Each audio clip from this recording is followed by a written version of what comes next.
நாகரிகம். ஸோ சிந்துவெளி நாகரிகம்னு ஒரு நாகரிகம் நம்ம இந்தியாவில் இருந்திருக்கு அப்படின்னு நம்ம சொல்கிறோம். அப்போது அதை நம்பணும்னா நமக்கு உறுதியான சான்றுகள் வேணும். இந்தந்த இடங்களில் சிந்துவெளி நாகரிகம் இருந்ததற்கான சான்றுகள் தெளிவாக இருக்குது அப்படின்னு சொல்லிட்டு நமக்கு அந்த சான்றுகள் தெரியணும். அந்த சான்றுகள் தெரிஞ்சிச்சுன்னா அந்த சான்று எந்த இயர்லேருந்து நமக்கு தெரிய வந்தது அப்படிங்கிறத பார்க்கணும்.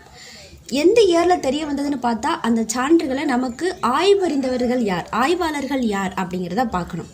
அதன் பிறகு அந்த சிந்துவெளி நாகரிகத்தினுடைய மக்கள் இப்படி இருந்திருக்காங்க, அவங்களுடைய கலாச்சாரம் இப்படி இருந்திருக்கு, அவர்களுடைய வாழ்க்கை முறை இப்படி இருந்திருக்கு. அவங்க வீடு கட்டுறதை இந்த அமைப்பில் தான் கட்டியிருக்காங்க. ஊருக்கு ஒதுக்குப்புறத்தில் சில கோட்டைகள் இருக்குது, கொத்தளங்கள் இருக்குது அப்படின்னு சொல்கிறாங்க, தானிய களஞ்சியம் இருக்குது அப்படிங்கிறாங்க, பெருங்குளம் இருக்கிறதாக சொல்கிறாங்க, குளியலறை பெருங்குளத்தில் குளியலறை தனியாக இருந்ததுன்னு சொல்லியிருக்காங்க, சாக்கடை அமைப்பு இருந்ததாக சொல்கிறாங்க, அந்த காலத்திலே செங்கல்ல கட்டின மாதிரி சொல்கிறாங்க, சின்ன குழந்தைங்க விளையாடக்கூடிய அந்த சொப்பு சாமான் கூட சுட்ட களிமண் செம்மண் அப்படி சொல்லுவோம் இல்லையா, அந்த டெரக்கோட்டாவில் செஞ்சதாக சொல்கிறாங்க. இப்படிலாம் சொல்கிறாங்க. அப்படின்னா நமக்கு ஒரு அழுத்தமான சரியான ஆதாரம் இருக்கணும். அந்த மக்கள் எந்த கடவுளை வணங்கியிருப்பாங்க அப்படிங்கிறத நம்ம யோசிக்கணும். எந்த கடவுளை வணங்கியிருக்காங்க, அந்த காலத்திலேயே இப்படி மக்கள் இருந்திருக்காங்கன்னா அவங்களுடைய ஆடை முறை எப்படி இருந்திருக்கு, சரிங்களா, அவங்களுடைய ஆடை முறை எப்படி இருந்திருக்கு. அப்போ அந்த காலத்தில் அந்த மக்கள் என்ன தொழில் பண்ணியிருந்திருக்காங்க, அவங்களுடைய முக்கியமான தொழில் என்னவாக இருந்திருக்கு, என்ன தொழில் பண்ணாங்கன்னு தெரிஞ்சுன்னா அவங்களுடைய உணவு முறை என்னவாக இருந்திருக்கு, அவங்களுடைய முக்கிய உணவு பயிர் என்னவாக இருந்திருக்கு, அவங்க வணிகம் பண்ணியிருப்பாங்க. அப்போ முக்கிய தொழில் இருந்ததுன்னா அவங்க வணிகம் பண்ணியிருப்பாங்க. அப்போ அவங்க எந்தெந்த இடங்களுடைய தொடர்பு கொண்டிருக்காங்க, வணிகம் பண்ணியிருக்காங்க அப்படிங்கக்கூடிய டீட்டெயில்ஸும் நம்ம பார்க்கணும். சிந்துவெளி நாகரிகம் மக்களுடைய நகர அமைப்பு எப்படி இருந்திருக்கு, ஸோ கோட்டை எப்படி இருந்திருக்கு, ஊர்லேயே உயர்வான பகுதி எப்படி இருக்குது, தாழ்வான பகுதி எப்படி இருக்குது அப்படின்னு பார்க்கணும், சரிங்களா. இப்போ நம்ம ஊர் அப்படின்னு இருந்துச்சுன்னா நம்ம ஊரில் சொல்லுவோம் அந்த மேற்கு பகுதி அந்த பக்கத்தில் கொஞ்சம் நல்லா மேடாக இருக்கும்ப்பா, அந்த பக்கம் இந்த இதெல்லாம் கட்டி வச்சுருப்போம் அப்படிங்கிற மாதிரி சொல்லுவோம். கிழக்கு பகுதியில் எப்படி இருக்குது, தாழ்வான பகுதியில் எப்படி இருக்குது அப்படின்ற மாதிரி சொல்லணும். அதன் பிறகு கோட்டைகள் எந்த பக்கம் அமைஞ்சிருக்கு, சின்ன குடிசைகள் எந்த பக்கம் இருந்திருக்கு, வீடுலாம் எந்த பக்கம் இருந்திருக்கு அப்படிங்கிறத நம்ம பார்ப்போம். அப்போது அதுக்கப்புறம் என்ன பார்ப்போம், சிந்துவெளி பரப்பு. இப்போ சிந்துவெளி பரப்பு அப்படின்னா சிந்துவெளிங்கிறீங்க, அந்த சிந்துவெளி பரப்பு எது வரை இருந்திருக்கு அப்படின்னா அந்த சிந்துவெளி பரப்பை உள்ளடக்கிய மாநிலங்கள் இந்தியாவில் மட்டும் இருக்கா இல்லை பக்கத்து நாட்டுக்குள்ளே இருக்கா அப்படிங்கிறத நம்ம பார்க்கணும், சரிங்களா. அதன் பிறகு கட்டிடக்கலை. மொஹஞ்சதாரோ மற்றும் ஹரப்பா மக்களுடைய கட்டிடக்கலை எப்படி இருந்திருக்கு, அவங்க எந்த பரப்பளவுக்குள்ளே வாழ்ந்திருக்காங்க, இத்தனை கிலோமீட்டருக்குள்ளே. இப்போ எங்கள் ஊர் இருக்குன்னா எங்கள் ஊர் இந்த இத்தனை கிலோமீட்டருக்குள்ளே இருக்கும் அப்படின்னு சொல்லலாம், சரிங்களா. அதனுடைய சுற்றளவு இத்தனை கிலோமீட்டருக்குள்ளே இருக்குது. அப்போ எங்கள் ஊர் இப்போ ஒரு ஊருன்னு இருக்குது, நம்ம தமிழ்நாடு எடுத்துருப்போம். அப்போ தமிழ்நாடுக்கு எது தலைநகரம் அப்படின்னு பார்த்தோம்னா சென்னை. அப்போ சிந்துவெளிக்கு தலைநகரங்கள் இருந்ததுக்கான சான்று இருந்திருக்கா, அந்த சான்று எங்கே இருந்ததாக சொல்லப்படுது, மத்திய அரசு அப்படிங்கக்கூடிய அரசு இருந்திருக்கா, அதற்கான சான்று எங்கே இருக்குது அப்படின்னு நம்ம பார்க்கணும். வீடு அப்படின்னு நம்ம எடுத்துட்டோம்னா வீடில் என்னென்ன ரூம் இருக்கும் அப்படின்னு சொல்லி பார்ப்போம். அதே போல் சிந்துவெளி நாகரிகத்தில் சொல்லியிருப்பாங்க அங்கே குளியலறை இருந்திருக்கு, வீடில் கிணறு வச்சுருக்காங்க, பாதாள சாக்கடை வச்சுருக்காங்க, வீட்டில் சமைச்சு நம்ம சமையல் பண்ணுறோம் இல்லையா, அந்த சமையல் பண்ணுற கழிவுகள் எல்லாமே உள்ளே இருந்து அப்படியே சாக்கடை வழியாக வெளியே போகிறதுக்கு வழி வச்சுருந்துருக்காங்க அப்படின்னு சொல்கிறாங்க, சரிங்களா. அப்போ அவங்க கோட்டையை என்னவா சொல்கிறாங்க, கோட்டை ஒரு பேரில் வச்சு கூப்பிடுவாங்க, அது என்ன பேர் அப்படின்னு சொல்லி பார்க்கணும். அப்போ ஒரு ஊர் அப்படின்னு இருந்தால் அந்த ஊரில் ஊர் தலைவர் அப்படிங்கிற மாதிரி இருப்பாங்க. ஸோ அவங்களுக்கு இந்த நகர் மன்றம்னு இருக்கும், சரிங்களா. மொத்தமாக கூடுற இடம் இருக்கும், அது இருந்திருக்கா அப்படின்னு பார்ப்போம். அது பிறகு தானிய களஞ்சியம் பெருங்குளம் ஆல்ரெடி சொல்லியிருக்கேன். இப்போ சிந்துவெளி நாகரிகம் அதில் மிகப்பெரிய கட்டிட அமைப்பு எதாக இருந்திருக்கு, மிகப்பெரிய கட்டிட அமைப்பு எதுனா அதனுடைய பரப்பு எவ்வளவு, இத்தனை மீட்டர்லேருந்து இத்தனை மீட்டர், இத்தனை அடியிலேருந்து இத்தனை அடி அப்படிங்கிற மாதிரி நம்ம யூஸ் பண்ணணும், அதை சொல்லணும். அதன் பிறகு அதில் ரொம்ப மிகப்பெரிய அமைப்புன்னு சொல்கிறத விட பிரம்மாண்டமான அமைப்பு எது அப்படிங்கிறத நம்ம பார்க்கணும், சரிங்களா. இது எல்லாமே அவங்க எதை வச்சு கட்டியிருக்காங்க அப்படிங்கிறத பார்க்கணும். இவங்க என்னென்னமான பயிர்களை பயிரிட்டிருக்காங்க, அவங்களுக்கு தெரிஞ்ச விலங்கு எது, தெரியாத விலங்கு எது, அவங்களுக்கு தெரிஞ்ச உலோகம் எது, தெரியாத உலோகம் எது, அவங்க என்ன தொழில் பண்ணுறாங்க, எங்கெங்கெல்லாம் பண்ணுறாங்க, அவங்களுடைய காலம் என்ன அப்படிங்கக்கூடிய நிறைய டீட்டெயில்ஸ் நம்ம இந்த வீடியோவில் பார்க்க போகிறோம். பார்க்கலாமா, வாங்க போகலாம். இப்போ நம்ம இதெல்லாம் பார்த்தாச்சு. இப்போ சிந்துவெளி நாகரிகம்னா என்ன அப்படின்னு நம்ம உள்ளக்க போயிடலாம்.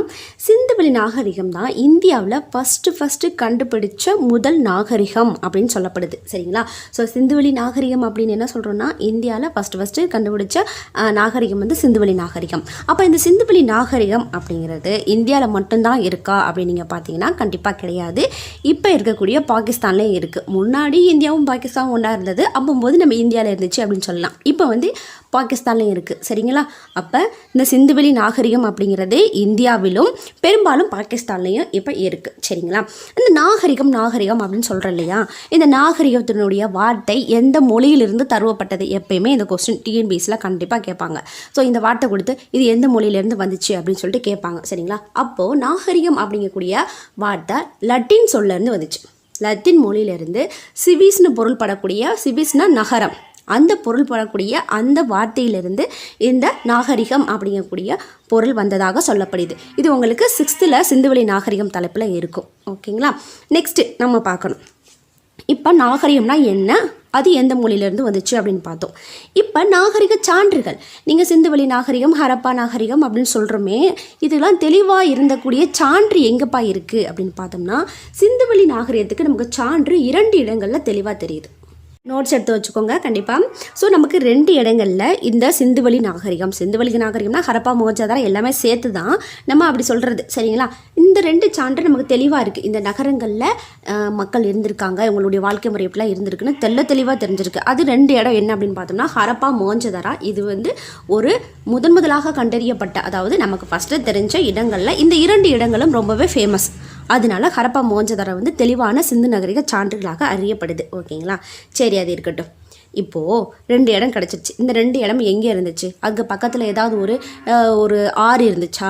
ஏன்னா நம்ம சொல்கிறோம்ல, சிந்துவெளி நாகரிக மக்கள்லாம் ஆற்றங்கரையில் தான் இருந்தாங்க அப்படின்னு சொல்கிறோமே, அது ஏன் ஆற்றங்கரையில் இருந்தாங்க அப்படின்னு பார்த்தோன்னா, அவங்களுக்கு அந்த சூழ்நிலையில் தான் நல்ல வேளாண்மை வந்திருக்கு, அவங்க வெளி வணிகத்துக்கு போயிட்டு வர்றதுக்கு அந்த ஆற்றை பயன்படுத்தியிருக்கலாம், இப்படி நிறைய இருக்குது. அதனால சிந்துவெளி நாகரிக மக்கள் வந்து ஆற்றங்கரை ஓரமாக வாழ்ந்திருக்காங்க. சரி, இப்போது பாயிண்ட்டுக்கு வருவோம். சிந்து இந்த ஹரப்பா அண்ட் மொஹஞ்சதாரோ, இந்த 2 நகரங்கள் எங்கெங்கே இருந்திருக்கு அப்படின்னு பார்க்கணும் இல்லையா? இந்த ஹரப்பா அப்படின்னு சொல்லி பார்த்தீங்கன்னா, இது சிந்துவனுடைய உபநதி ராவி அப்படிங்கக்கூடிய ஒரு நதி இருக்குது. நம்ம வந்து ஐஎன்எம்ல படிப்போம், ராவி நதிக்கரையில் மூவர்ண தேசிய கொடி ஏற்றப்பட்டது அப்படிங்கிற மாதிரி. அப்போ இந்த சிந்துவனுடைய உபநதி ராவி நதிக்கரையில் தான் நமக்கு என்ன அமைஞ்சிருக்கு? ஹரப்பா அமைந்திருக்கிறது. அதன் பிறகு சரி, ஹரப்பா நமக்கு வந்து ராவி நதிக்கரையில் இருக்குது. சிந்து எங்கே இருக்குது அப்படின்னு பார்த்தீங்கன்னா, சிந்து நதிக்கரையிலே அமைஞ்சிருக்கு. சிந்து நதிக்கரையிலே அமைந்திருக்கு. மொஹஞ்சதாரோ வந்து சிந்து நதிக்கரையிலே அமைந்திருக்கு. அப்போது சிந்து நதிக்கரையில் மொஹஞ்சதாரோ அமைந்திருக்கு. ஹரப்பா வந்து சிந்துவின் உபநதி ராவியினுடைய நதிக்கரையில் அமைஞ்சிருக்கு. இப்போ இது பார்த்தாச்சு. சரி, இந்த ஹரப்பா மொஹஞ்சதாரோ இதெல்லாம் எப்படி முதலாக மக்களுக்கு தெரிய வந்துச்சு அப்படிங்கிறத நம்ம பார்க்கணும் இல்லையா? இது எப்படி தெரிய வந்துச்சு அப்படின்னு சொல்லி பார்த்தீங்கன்னா, 1856 லாகூர் டு கராச்சி அல்லது லாகூர் டு முல்தான், அப்படி 11th நமக்கு ஹிஸ்ட்ரி புக்கில் முல்தான் கொடுத்துருப்பாங்க. லாகூர் டு கராச்சிக்கு என்ன பண்ணுறாங்கன்னா, ட்ரெயின் போடுறதுக்கு அந்த தண்டவாளம் போடுறதுக்கு ரெடி பண்ணிகிட்டு இருக்காங்க. அப்படி ரெடி பண்ணிகிட்டு இருக்கும்போது ஒரு இடத்துல சுட்ட அந்த செங்கல்லாம் இருக்குது, கட்டிடங்களாக அமைப்பாக இருக்குது. அந்த ஊர் மக்களுக்கு அது என்ன தெரியும், நம்ம ஊரில் இருந்து சரி ஆல்ரெடி முன்னாடியே இருந்தது தானே அப்படின்னு சொல்லிட்டு அவங்க யாருமே கண்டுக்கல. எப்போவுமே நம்ம பக்கத்தில் இருக்கக்கூடிய ஒரு விஷயங்களை நம்ம எப்போவுமே கண்டுக்க மாட்டோம், தூரத்தில் இருக்கிறதுக்கு தான் எப்போவுமே நம்ம ஆசைப்படுவோம். அதுபோல் தான் எல்லாருடைய மனநிலையும் அதுதான். அப்போ அதை யாருமே கண்டுக்கல. ஸோ அவங்க ஆராய்ச்சி பண்ணவங்க என்ன பண்ணுறாங்க, சரி அப்படின்னு சொல்லிட்டு அந்த ஆராய்ச்சி பண்ணும்போது தான் அந்த இடத்துல நமக்கு இந்த ஹரப்பா இருக்கிறதுக்கான அடையாளங்கள் தெரிய வருது. சரிங்களா? மேற்கு பஞ்சாபில் இருக்கக்கூடிய மான்கோமரி மாவட்டத்தில் இந்த ஹரப்பா 1856 யார் அப்படின்னு பார்த்தோம்னா, சார்லஸ் மேசன் அப்படிங்கக்கூடிய ஒரு பிரிட்டிஷார் இருக்கார். அவர் தான் கண்டுபிடிக்கிறாரு. சரி இது வந்து சும்மா செங்கல்லாம் கிடையாது, இதில் ஏதோ ஒன்று இருக்குது அப்படிங்கிறத 1856 அவங்களுக்கு தெரிய வருது. ஓகேங்களா? ஹரப்பா தான் நமக்கு ஃபஸ்ட்டு கண்டறியப்படுது. இருந்தாலும் நம்ம அதை ஹரப்பா நாகரிகம் அப்படின்னு சொல்கிறோம், ரெண்டுமே ஒன்று தான். ஹரப்பாவுக்கு ஃபஸ்ட்டு வருகை புரிந்தவர் யார் அப்படின்னு பார்த்தீங்கன்னா, 1826 சார்லஸ் மேசன் அப்படிங்கக்கூடிய ஒரு பிரிட்டிஷார் தான் வருகை புரிகிறார். இந்திய தொல்லியல் துறையினுடைய முதல் அளவையாளர் அப்படின்னு பார்த்தீங்கன்னா அலெக்சாண்டர் கன்னிங்ஹாம். இவர் இந்த ஹரப்பாக்கு எப்போல்லாம் வருகை புரிகிறார் அப்படின்னு பார்த்தீங்கன்னா, 1853, 1856, 1875 இந்த 3 முறை இந்திய தொல்லியல் துறையின் முதல் அளவையாளர் அலெக்சாண்டர் கன்னிங்ஹாம் இந்த ஆய்வு பகுதிகளுக்கு வருகை புரிகிறார். 11th ஹிஸ்ட்ரியில் உங்களுக்கு கொடுத்துருப்பாங்க, ரொம்ப ரொம்ப முக்கியம். நம்ம பார்க்க போகிறது ஆய்வாளர்கள், சிந்துவெளி நாகரிக ஆய்வாளர்கள். சர் ஜான் மார்ஷல் இந்திய தொழில்துறையினுடைய இயக்குனராக நியமிக்கப்படுறாரு. இவர் ஹரப்பா பற்றி மறுபடியும் ஆய்வுகள் நடத்துகிறாரு. 1940 ஆர் மார்டிமர் வீலர் வராரு. அவரும் ஹரப்பா பற்றி ஆய்வுகளை தொடங்குறாரு. இவர் பிரிக்கப்பட்ட இந்தியா பாகிஸ்தானில் இருக்கக்கூடிய இந்த சிந்துவெளி நாகரிக தொடர்பான ஆய்வுகளை நடத்துகிறார். 1920 தான் ஹரப்பா நாகரிகத்தை ஆய்வு பண்ணுறாங்க. ஓகேங்களா? ஸோ கேட்டிருப்பாங்கள்ல, ஹரப்பா ஆய்வு எப்போது கண்டறியப்பட்டது அப்படின்னு பார்த்தோம்னா 1920 எங்கே அப்படின்னு பார்த்தீங்கன்னா உங்களுக்கு பழைய பஞ்சாபினுடைய மான்கொமரி மாவட்டத்தில் பாகிஸ்தானில் இருக்குது. ரவி சட்லஜ் ஆறுகளுக்கு இடையில இருக்கக்கூடிய தொல்பொருள் சின்னம் தான் ஹரப்பா 1920 கண்டறிகிறாங்க. அதன் பிறகு 1922 நமக்கு லர்கானாவில் 70 அடி மணல் மேடு ஒன்று இருக்குது. சரிங்களா? அது ஒரு மணல் மேடை தோண்டி எடுக்கிறாங்க. அது என்னடா அப்படின்னு சொல்லி பார்க்கும்போது மணல் மேடாக வருது அப்படின்னு சொல்லி தோண்டி எடுக்கும்போது தான் அதுக்குள்ளே இருந்தது அது மணல் மேடு கிடையாது, அது முன்னாடி இருந்த ஒரு மொஹஞ்சதாரோ அப்படிங்கக்கூடிய ஒரு நகரம் அப்படிங்கிறது தெரிய வந்திருக்கு. இதைத்தான் மொஹஞ்சதாரோ அப்படின்ட்டு 1922 கண்டுபிடிச்சிருக்காங்க. ஓகேங்களா? ஸோ மொஹஞ்சதாரோ அப்படின்னா இறந்தவர்களின் நகரம். ஓகேங்களா? மொஹஞ்சதாரோ அப்படின்னா இறந்தவர்களின் நகரம். அந்த பேர் வந்துச்சு அப்படின்னு பார்த்தோம்னா நம்ம ஆல்ரெடி சொல்லியிருக்கோம், சிந்துவெளி நாகரிகம் அப்படிங்கிறது ஆற்றங்கரை ஓரமாக தான் இருந்திருக்காங்க. அதனால பலமுறை வெள்ளத்தால் அழிந்து மீண்டும் உருவானதுனால இந்த நகரத்தை இறந்தவர்களின் நகரம் அப்படின்னு மொஹஞ்சதாரோ சொல்லுவாங்க. ஹரப்பா என்ன நகரம் அப்படிங்கிறது நான் இன்னொரு தடவை அடுத்து சொல்கிறேன். ஓகேங்களா? இப்போ நம்ம பார்த்துருக்கிறதுல ஆய்வாளர்கள் மறுபடியும் பாருங்கள். சர் ஜான் மார்ஷல் இந்திய தொழில்துறையினுடைய இயக்குநராக நியமிக்கப்பட்டதிலிருந்து ஹரப்பால பல ஆய்வுகள் நடத்துகிறாரு. அதன் பிறகு 1940 மார்டிமர் வீலர் ஹரப்பால ஆய்வு நடத்துகிறாரு. 1920 தான் ஹரப்பா ஃபஸ்ட்டு கண்டறியப்படுகிறது. எப்போ அப்படின்னு சொல்லி பார்த்தோம்னா பழைய மான்கொமரி மாவட்டத்தில் தான் உங்களுக்கு ஹரப்பா கண்டறியப்படுது. 1922 மொஹஞ்சதாரோ லர்கானா மாவட்டத்தில் 70 அடியில் ஒரு மண்மேடு இருக்குது. அந்த மண்மேடை தோண்டி எடுக்கும்போது தான் அது மண்மேடு கிடையாது, அது மொஹஞ்சதாரோ அப்படிங்கக்கூடிய ஒரு நகரம், இது சிந்துவெளி நாகரிகத்துடைய நகரம் அப்படின்னு தெரிய வந்திருக்கு. மொஹஞ்சதாரோ அப்படின்னா இறந்தவர்களின் நகரம். அதற்கு பொருள் ஏன் அப்படின்னா பலமுறை வெள்ளத்தால் அழிஞ்சு மீண்டு உருவானதுனால அந்த பேர் வந்திருக்கலாம் அப்படிங்கிற மாதிரி சொல்லப்படுது. இதனுடைய காலம் பார்க்குறதுக்கு முன்னாடி சிந்துவெளி நாகரிகம் அப்படிங்கிறது மெஹர்கர் நாகரிகத்தை ஒத்து இருக்குது அப்படிங்கிற மாதிரி சொல்லப்படுது. ஸோ இந்த மெஹர்கர் அப்படிங்கிறது எங்கே இருக்குது அப்படின்னு பார்த்தீங்கன்னா பாகிஸ்தானில் இந்த மெஹர்கர் அப்படிங்கக்கூடிய ஒரு ஊர் இருக்குது. பொது ஆண்டுக்கு முன் 7000 அந்த காலங்களில் உருவான மெஹர்கருடைய காலத்தை போல் இந்த சிந்துவெளி நாகரிகம் இருக்கிறதுனால சிந்துவெளி நாகரிகத்தின் முன்னோடி அப்படின்னு மெஹர்கர் காலத்தை நம்ம சொல்லுவோம். மெஹர்கர் அப்படிங்கிறத சொல்லப்படுது. இதனுடைய காலம் அப்படின்னு பார்த்தீங்கன்னா சிந்துவெளி நாகரிகம் அப்படின்னா அது ஒரு 5000 ஆண்டுகளுக்கு முற்பட்டது அப்படிங்கிற மாதிரி சொல்கிறாங்க. கிட்டத்தட்ட கிமு 3250, அதாவது பொது ஆண்டு அப்படிங்கிற மாதிரி சொல்லுவாங்க. கிமு 3250 கிமு 2750 வரைக்கும் சிந்துவெளி நாகரிகத்தினுடைய காலமாக சொல்லப்படுகிறது. இந்த சிந்துவெளி நாகரிகம் அப்படிங்கிறது அந்த மக்கள் இந்தியாவின் பழமையான குடிமக்கள் அப்படிங்கக்கூடிய ஒரு கூற்றும் சொல்லப்பட்டுட்டே வருது. ஓகேங்களா? பாருங்கள், ஹரப்பா நாகரிகத்தினுடைய படிநிலை நம்ம 3 படிநிலையாக பிரிக்கிறோம். எப்படி ஒரு குழந்தை பிறக்கும்போது அது குழந்தையாக இருக்குது, அதன் பிறகு ஒரு இளமை பருவத்தில் இருக்குது, அதன் பிறகு முதுமை பருவத்துக்கு போதோ அது ஒரு 3 பிரிவாக பிரிக்கிறோமோ, அதே மாதிரி ஒரு நாகரிகம் அப்படின்னா அது தோற்றம் எப்படி இருக்குது, அதனுடைய அந்த இடைநிலை எப்படி இருக்குது, அதனுடைய முதிர்ச்சி எப்படி இருக்குது அப்படிங்கிறத நம்ம பார்க்கணும். அதே போல் ஹரப்பா நாகரிகத்தினுடைய படிநிலையை நம்ம 3ஆக பிரிக்க போகிறோம். தொடக்க கால ஹரப்பா அப்படிங்கிறது, தொடக்க கால ஹரப்பாவினுடைய படிநிலை பொது ஆண்டுக்கு முன் 3000 2600 வரை தொடக்க கால ஹரப்பாவாக இருக்கிறது. ஸோ இந்த சமயம் ஹரப்பால எப்படியெல்லாம் செயல்பாடுகள் இருக்குது அப்படிங்கிறத நீங்கள் வீடியோக்குள்ளே பார்ப்பீங்க. அதன் பிறகு முதிர்ச்சி அடைந்த ஹரப்பா அதனுடைய காலம் 2600 1900 வரைக்கும். பிற்காலம், அதாவது அழிவை நோக்கி கொண்டிருக்கக்கூடிய நாகரிகம் எப்படி இருந்திருக்கு, எந்த காலத்தில் இருந்திருக்கு அப்படின்னு பார்த்தீங்கன்னா 1900 1700. மறுபடியும் பாருங்கள், தொடக்க கால ஹரப்பா அப்படிங்கிறது 3000 2600, முதிர்ச்சி அடைந்த ஹரப்பா 2600 to 1900, பிற்காலம் அப்படிங்கிறது 1900 to 1700. இது எல்லாமே நம்ம பார்த்துட்டோம். நெக்ஸ்ட்டு அறிஞர்கள் இந்த சிந்துவெளி நாகரிகம் அப்படிங்கிறது எந்த நாகரிகத்தோட தொடர்பு இருக்குது, ஏதாவது ஒரு நாகரிகத்தினுடைய தொடர்பு இருக்கா அப்படின்னு சில பேர் சொல்லியிருப்பாங்க. அது என்ன சொல்லியிருக்காங்க அப்படிங்கிறத பார்ப்போம். ஃபஸ்ட்டு சிந்துவெளி மக்கள் திராவிடர்கள் அப்படின்னு சொல்லிட்டு சர் ஜான் மார்ஷல் சொல்கிறார். சிந்துவெளி மக்கள் திராவிடர்கள், அவங்க சிந்துவெளி மக்களுடைய பழக்கம் வழக்கம் எல்லாமே திராவிடர்களுடைய பழக்க வழக்கம் போல் இருக்குது அப்படின்னு சொல்லிட்டு சர் ஜான் மார்ஷல் சொல்கிறாரு. பார்போலர் அப்படிங்கிற ஒருத்தரும் சொல்கிறாரு. இன்னொருத்தர் சொல்கிறார், இல்லை கிடையாது, அவங்க சுமேரியர்கள், சிந்துவெளி நாகரிக மக்கள் சுமேரியர்கள் அப்படின்ட்டு சர் மார்டிமர் வீலர் சொல்கிறார். இன்னொருத்தர் சொல்கிறாரு அதெல்லாம் இல்லைப்பா, இவங்க வந்து மங்கோலியர்களுடைய இனக்கலப்பு அப்படின்னு ஒருத்தர் சொல்கிறாரு. அவர் தான் ரெயின் கோட் அப்படின்ட்டு. ஸோ சிந்துவெளி மக்கள் திராவிடர்கள்னு சொன்னவர் யார் அப்படின்னு பார்த்தீங்கன்னா சர் ஜான் மார்ஷல் சொல்கிறாரு. இல்லை அவங்க சுமேரியர்கள் அப்படின்ட்டு சர் மார்ட்டிமர் வீலர் சொல்கிறாரு. இல்லவே இல்லை, அவங்க வந்து மங்கோலியன் இனக்கலப்பு அப்படின்னு சொல்லிட்டு ரெயின் கோட் சொல்கிறாரு. இதெல்லாம் உங்களுக்கு கூற்று காரணம் பொறுத்துகளில் கண்டிப்பாக கேட்பாங்க. அதன் பிறகு இப்போது நம்ம அறிஞர்கள் என்ன சொல்லிட்டாங்கன்னு பார்த்துட்டோம். இப்போ நாகரிகம் இருக்குது, ஒரு ஊர் இருக்குது, அந்த ஊருக்கு எல்லை இருக்கணும். வடக்கு என்ன ஊர், தெற்கு என்ன ஊர், கிழக்கு என்ன இருக்குது, மேற்கு என்ன இருக்குது அப்படின்ட்டு. இப்போ அவங்களுடைய பரப்பு என்ன அப்படிங்கிறத பார்ப்போம். இதை பாருங்கள். ஸோ வடக்கு தெற்கு, மேற்கு கிழக்கு. ஸோ இவங்க வடக்கு எங்கே இருக்காங்க அப்படின்னு பார்த்தோம்னா ஷார்ட் ஹே அப்படிங்கக்கூடிய ஒரு இடம். இந்த ஷார்ட் ஹே அப்படிங்கக்கூடிய இடம் எங்கே இருக்குது அப்படின்னு பார்த்தீங்கன்னா ஆப்கானிஸ்தானில் இருக்குது. ஸோ சிந்துவெளி நாகரிகத்தினுடைய வடக்கு பகுதியினுடைய எல்லை வந்து ஷார்ட் ஹே, இது ஆப்கானிஸ்தானில் இருக்குது. மேற்கு பகுதியில் சட்கா ஜென் அப்படிங்கக்கூடிய குடியிருப்பு, சட்கா ஜென் டோர் குடியிருப்பு அப்படின்னு சொல்லுவாங்க. இது எங்கே இருக்குது அப்படின்னு பார்த்தீங்கன்னா நமக்கு பாகிஸ்தான் மற்றும் ஈரான் பகுதியில் இருக்குது. பாகிஸ்தான் மற்றும் ஈரான் பகுதி இதுதான் நமக்கு மேற்கு எல்லையாக இருக்குது. கிழக்கில் வந்து ஆலம் கிர்பூர் அப்படிங்கக்கூடிய ஒரு ஊர். இது வந்து உத்தரப்பிரதேசத்தில் இருக்குது. ஸோ நமக்கு வந்து மேற்கு பகுதியில் நமக்கு உத்தரப்பிரதேசம் வரி கிழக்கு பகுதியில் உத்தரப்பிரதேசம் வரி வருது. தெற்க பார்த்திங்கன்னா தைமாபாத் மகாராஷ்டிரம் வரைக்கும் இந்த பரப்பு வந்து பரவி இருக்குது. இது உங்களுக்கு 11th ஹிஸ்ட்ரியில் உங்களுக்கு கொடுத்துருப்பாங்க. ஓகேங்களா? இதை நீங்கள் ஈஸியாக இப்படி போட்டு படித்து வச்சுக்கோங்க, ஈஸியாக மனப்பாடமாயிரும். இந்த சிந்துவெளி நாகரிகம் இந்தியாவிலையும் பாகிஸ்தானையும் சேர்த்து மொத்தம் நமக்கு 1.5 மில்லியன் சதுர கிலோமீட்டர் பரப்பளவில் இருக்குது.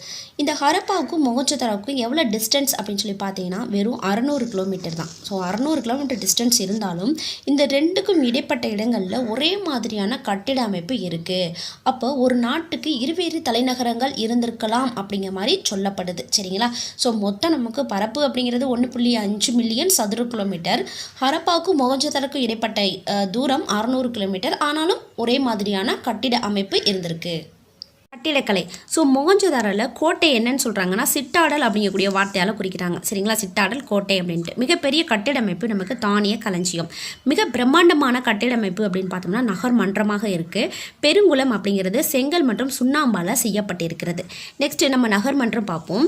நமக்கு சிந்துவெளி நாகரிகத்தில் மைய அரசு இருந்தமைக்கான சான்று மொஹஞ்சதாரோவில் கிடைச்சிருக்கு. மைய அரசு இருந்தமைக்கான சான்று மொஹஞ்சதாரோவில் கிடச்சிருக்கு. ஏன் அப்படின்னு பார்த்தீங்கன்னா இங்கு பெரிய தூண்களை, நிறைய தூண்கள், பெரிய பெரிய தூணை தாங்கக்கூடிய பெரிய நகர்மன்றங்கள் இருந்ததாக நமக்கு சான்று கிடச்சிருக்கு. அப்போது மைய அரசு இருந்திருக்கணும் அப்படிங்கிறதுக்கான சான்று நமக்கு மொஹஞ்சதாரோவில் கிடச்சிருச்சு. இப்போ நமக்கு சமூக அமைப்பை வந்து நம்ம 3 பிரிவாக பிரிச்சிருப்போம். என்ன அப்படின்னு பார்த்தீங்கன்னா உயரமான பகுதியில் இருக்கிறவங்க யார், தாழ்வான பகுதியில் இருக்கிறவங்க யார், இந்த நகர் பகுதியில் இருக்கிறவங்க யார் அப்படின்ட்டு. ஸோ இந்த கோட்டை அல்லது சிட்டாடல் அப்படிங்கிறது உயரமான பகுதியில் அமைஞ்சிருக்கு. இங்கே வந்து ஆளும் குழுவினர், பெரும் வணிகர், செல்வந்தர்கள், இங்கே வந்து ரூல் பண்ணுறவங்க, நல்ல பணக்காரங்களாம் இந்த கோட்டை அல்லது சிட்டாடல் இங்கே சொல்லக்கூடிய உயரமான பகுதியில் இருந்திருக்காங்க.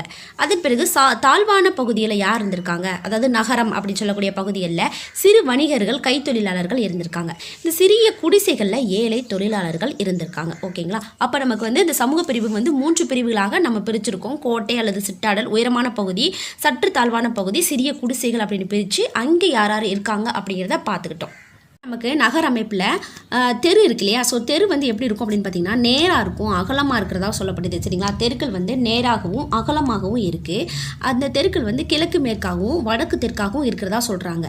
பெரிய தெரு வந்து 33 அடி அகலம் இருக்கிறதா சொல்லப்படுது. பெரிய தெரு இருக்குல்ல, அது வந்து 33 அடி. 33 அடி அப்படின்னா என்னென்னு பார்த்தீங்கன்னா 3 வண்டியை ஒரே வரிசையில் போச்சுன்னா எந்த அளவுக்கு பெருசாக இருக்குமோ அந்த அளவுக்கு மிகப்பெரிய சாலைகளாக இருந்திருக்கு. அதன் பிறகு பார்த்தீங்கன்னா சின்ன தெருலாம் நமக்கு 9லேருந்து 12 அடி அகலம் இருக்கிறதாக இருந்திருக்கு. ஓகேங்களா? அப்போ பெரிய தெரு வந்து 33 அடி அகலமாகவும், சின்ன தெரு அப்படிங்கிறது 9லேருந்து 12 அடி அகலம் இருக்குது. ஊருக்கு ஒதுக்குப்புறமாக நமக்கு என்னென்னா இந்த கோட்டை கொத்தளங்கள் அப்படின்னு இருக்குது. அதில் வந்து மாளிகை, குளம், நெற்களஞ்சியம், மேடான சாலை இதெல்லாம் அமைஞ்சிருக்கு. மேற்கு திசையில் கோட்டை அமைஞ்சிருக்கு. கிழக்கு திசையில் தான் நமக்கு குடியிருப்பு பகுதியில் அமைஞ்சிருக்கு. அதன் பிறகு சிந்துவெளி நாகரிகத்தில் ஒரு முக்கியமான ஒரு பகுதி இருக்குது அப்படின்னு பார்த்தோம்னா அது வீடு. ஸோ வீடு அப்படிங்கிறது வந்து குட்டி குட்டி வீடுலாம் கிடையாதுங்க, பல அடுக்குமாடி வீடுகள் இருந்திருக்கு. இந்த வீடுகள் எல்லாமே சுட்ட செங்கற்களாக பயன்படுத்தியிருந்திருக்காங்க.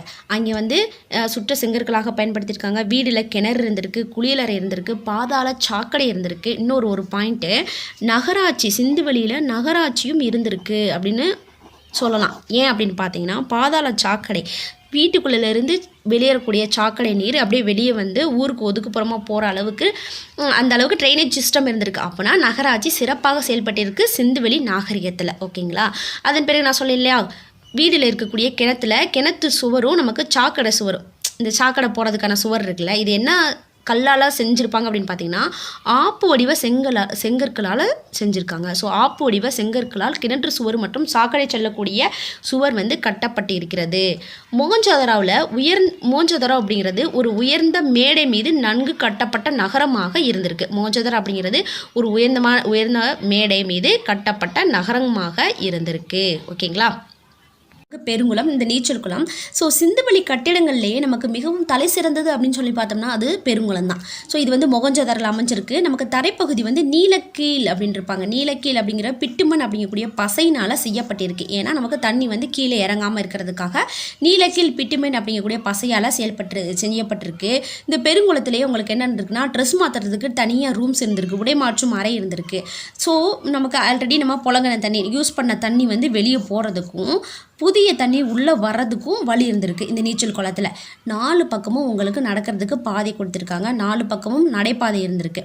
முக்கியமான ஒன்று என்னென்னு பார்த்தீங்கன்னா, தென்மேற்கு மூலையில் நீராவி பயன்பாட்டு வசதிக்காகவும் ஒரு ரூம் வச்சுருந்துருக்காங்க. நீராவி பயன்பாட்டு ஒருவேளை இந்த ஆவி பிடிக்கிறதுக்காக அப்படி கூட ஏதோ இருக்கும் போல். சரிங்களா? ஸோ தென்மேற்கு மூலையில் நீராவி பயன்பாட்டுக்கும் வசதி இருந்திருக்கு. ஆல்ரெடி இன்னொரு தடவை பாருங்கள், நமக்கு சிந்துவெளி கட்டிடங்களே தலை சிறந்ததாக இருக்குது பெருங்குளம், மோச்சதரையில் இருந்திருக்கு. தரைப்பகுதியில் நீலக்கீல் பிட்டுமண் பசையால் செய்யப்பட்டிருக்காங்க. உடைமாற்றம் ட்ரெஸ் மாற்றுறதுக்கு ரூம்ஸ் இருந்திருக்கு. புதிய தண்ணீர் உள்ளே வரவும் பழைய தண்ணீர் வந்து வெளியே போகிறதுக்கு வழி இருந்திருக்கு. 4 பக்கமும் உங்களுக்கு நடைபாதை இருந்திருக்கு.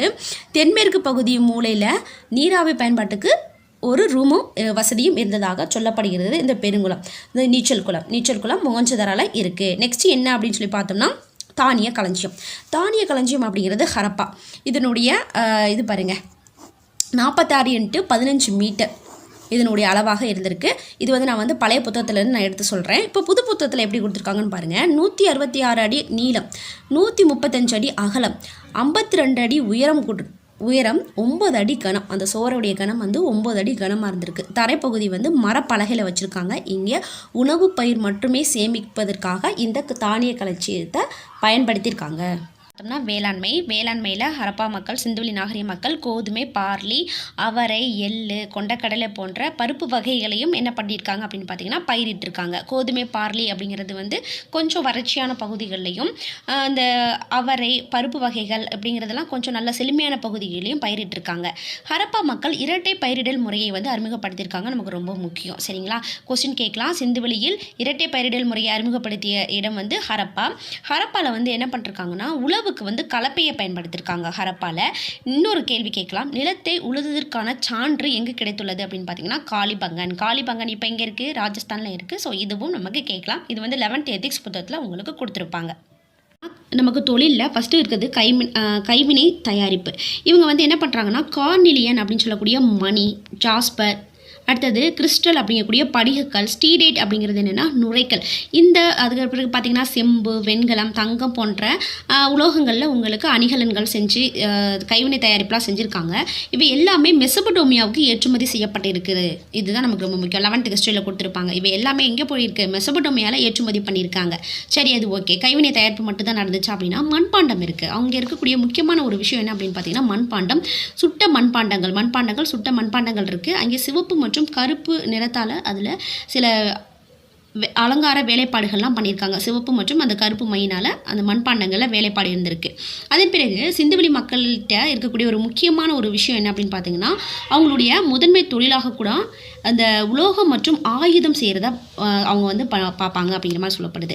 நமக்கு வந்து ஆல்ரெடி தெரியும் சிந்துவெளி நாகரிகம் அப்படிங்கிறது ஒரு வெண்கல காலம். இங்கே ரோரி செட் அப்படின்னு சொல்லிட்டு ஒரு இது இருக்குது. சரிங்களா? இந்த ரோரி செட் அப்படிங்கிறது என்னென்னா பாகிஸ்தானில் ரோரி பகுதியில் காணப்படக்கூடிய ஒரு உலோகம்னு எடுத்துக்கோங்க. இந்த ரோரி செட் எதுக்காக பயன்படுது அப்படின்னு பார்த்தீங்கன்னா இந்த சிந்துவெளி மக்கள், ஹரப்பா மக்கள் கத்தி மற்றும் பிற கருவிகளை இந்த ரோரி செட் அப்படிங்கக்கூடிய ஒரு பொருளால் செய்கிறாங்க. ஓகேங்களா? கத்தி மற்றும் பிற கருவி. இது வந்து உங்களுக்கு பாக்ஸுக்குள்ளே கொடுத்துருப்பாங்க. 11th ஹிஸ்ட்ரியில் இருக்கும். நெக்ஸ்ட்டு சிந்துவெளி மக்களுடைய துணி மற்றும் அணிகலன்கள் எப்படி இருக்குது அப்படின்னு சொல்லி நம்ம பார்க்கணும். இங்கே நடனமாடும் பெண் சிலை ஒன்று மொஹஞ்சதாரோவில் கண்டெடுத்திருப்போம். நடனமாடும் பெண் சிலை ஒன்று மொஹஞ்சதாரோவில் கண்டெடுக்கப்பட்டிருக்கும். அந்த சிலையில் பார்த்திங்கன்னா முழங்கைக்கு மேலே வரைக்கும் அவங்க வளையல் அணிஞ்சிருக்காங்க அப்படிங்கிற மாதிரி தெரியுது. அப்போ அந்த கால பெண்கள் வந்து வளையல் அணிஞ்சிருக்காங்க, அது முழங்கைக்கு மேல் வர. அதன் பிறகு அவங்களுடைய உடை அப்படிங்கிறது பார்த்திங்கன்னா பருத்தி, கம்பளை, பூ வேலைப்பாடு போன்ற ட்ரெஸ்ஸஸ்லாம் போட்டிருக்காங்க. இவங்க மங்கோலியரை போன்று முண்டாசு கட்டி கொண்டார்கள் அப்படிங்கிறதும் நமக்கு 11th எத்திக்ஸில் சொல்லியிருக்காங்க. முண்டாசும் கட்டி கொண்டார்கள் அப்படிங்கிற மாதிரி இருக்குது. ரொம்ப வசதியில் உயர்ந்தவர்கள் வந்து உங்களுக்கு பருத்தி, கம்பளி போன்ற விலை மதிப்பு மிக்க கலிங்கம் போன்ற ஆடைகளை வந்து அணிஞ்சிருக்காங்க. கொஞ்சம் ஏழ்மையானவங்க சின்ன ஒரு மேலாடை, கீழாடை அப்படிங்கக்கூடிய இருவித ஆடைகளை அணிந்ததாக சொல்லப்படுது. ஸோ வணிகத்தில் ஃபஸ்ட்டு என்ன பார்க்கணும்னா, சுமேரிய நாகரிகம் பரவியுள்ள ஓமன், பக்ரைன், ஈரான், ஈராக் போன்ற நாடுகளுக்கு சிந்துவெளி மக்கள் வணிகம் பண்ணியிருக்காங்க. சுமேரிய நாகரிகம் பரவியுள்ள நாடுகள் ஓமன், பக்ரைன், ஈரான், ஈராக். அடுத்தது கியூனிஃபார்ம் கல்வெட்டு என்ன சொல்லுது அப்படின்னு பார்த்தீங்கன்னா, மெசபடோமியாவுக்கும் சிந்துவெளிக்கும் வணிகம் நடந்ததாக சொல்லுது. இது கியூனிஃபார்ம் கல்வெட்டு. இந்த கல்வெட்டில் மெலுக்கா அப்படிங்கக்கூடிய ஒரு சொல் இருக்குது. இந்த மெலுக்கா அப்படிங்கக்கூடிய சொல் எதை குறிக்குது அப்படின்னு பார்த்தீங்கன்னா, சிந்துவெளி நாகரிகத்தை குறிக்குது. ஃபஸ்ட்டு என்ன சொல்லியிருக்காங்க, சுமேரிய நாகரிகம் பரவியுள்ள ஓமன், பக்ரைன், ஈரான், ஈராக்குக்கு வணிகம் பண்ணியிருக்காங்க. கியூனிஃபார்ம் கல்வெட்டு என்ன சொல்லுது, மெசபடோமியா, சிந்துவெளி வணிகம் போன்ற வணிக செய்தியை யூனிஃபார்ம் கல்வெட்டு சொல்லுது. அதில் இருக்கக்கூடிய எழுத்து மெலுக்கா. மெலுக்கா அப்படிங்கக்கூடிய பொருள் என்னென்னா சிந்து வெளி நாகரிகம், அதாவது சிந்து அப்படிங்கிறத குறிக்குது. அதன் பிறகு பார்த்தீங்கன்னா ஹரப்பாவினுடைய ஜாடிகள் ஓமனில் கண்டெடுக்கப்பட்டிருக்கிறது. ஹரப்பாவில் இருக்கக்கூடிய ஜாடி எங்கே கண்டுபிடிக்கப்பட்டுள்ளது, ஓமனில் கண்டெடுக்கப்பட்டுள்ளது. அதன் பிறகு பார்த்தீங்கன்னா ஹரப்பாவினுடைய முத்திரை, எடைக்கல், தாயக்கட்டை இது எல்லாமே மெசபடோமியாவில் இருந்ததுக்காக சொல்லப்படுது. அப்போது மெசபடோமியாவுக்கு இதெல்லாம் ஏற்றுமதி செய்யப்பட்டதாக நம்ம எடுத்துக்கிறணும். நிக்கல் இருக்கு இல்லையா, ஸோ இந்த நிக்கல் உலோகமும் சிந்துவெளியிலிருந்து மெசபடோமியாவுக்கு ஏற்றுமதி செய்யப்பட்டிருக்கு. மெசபடோமியா புராணம் ஒரு புராணம் இருக்குது சரிங்களா. ஸோ மெசபடோமியா புராணத்தில் மெலுக்கா அப்படிங்கிற நம்ம சொன்னோம்ல சிந்து அப்படிங்கிறதா மெலுக்கா. மெலுக்கா குறித்து என்ன சொல்கிறாங்க அப்படின்னா, உங்களது பறவை ஹஜா பறவை ஆகுக, அதன் ஒளி அரண்மனையில் கேட்கட்டும் அப்படின்னு சொல்கிறாங்க. ஸோ இந்த இதெல்லாம் மெசபடோமியா புராணத்தில் சிந்துவெளி நாகரிகத்தை பற்றி சொல்கிறாங்க. இதில் ஹஜா அப்படின்னா என்னென்னு பார்த்தீங்கன்னா, ஹஜா அப்படிங்கிறது மயில் அப்படிங்கக்கூடிய பறவையை குறிக்குது.